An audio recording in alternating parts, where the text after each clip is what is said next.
Congratulations to the 2016 World Series champion, Chicago Cubs, ending a 108-year championship drought.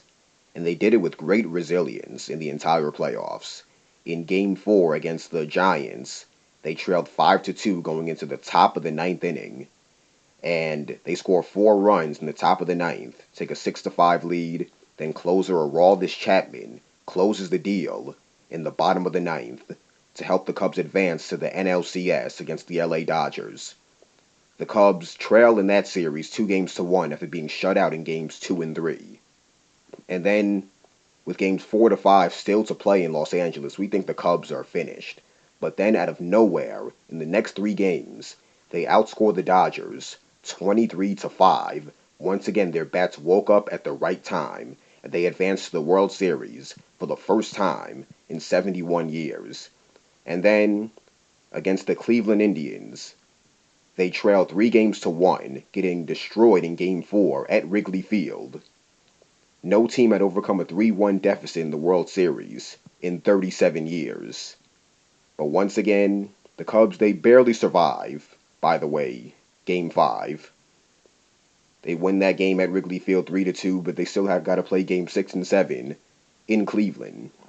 And then out of nowhere, no one saw this coming, the Cubs score 7 runs by the top of the third inning, leading 7-0, and they win the game 9-2. And somehow, implausibly, there is a Game 7 in Cleveland.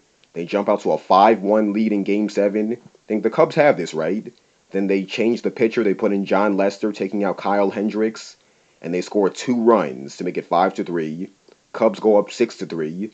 They have a 6-3 lead in the bottom of the 8th, and then the Indians score 3 runs in the bottom of the 8th, including a 2-run game-tying home run by Rajai Davis to tie the game at 6. And I'm thinking, all right, the Indians came all the way back. We're going to extra innings. We have a 17-minute rain delay. They have all the momentum right now.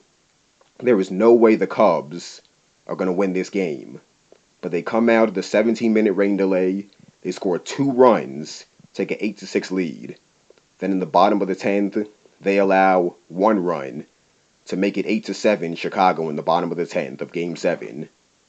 Then they change the pitcher to get the final out. They put in Mike Montgomery. He gets the final outs, and the story is complete. The Chicago Cubs are World Series champions for the first time since 1908. Congratulations to them.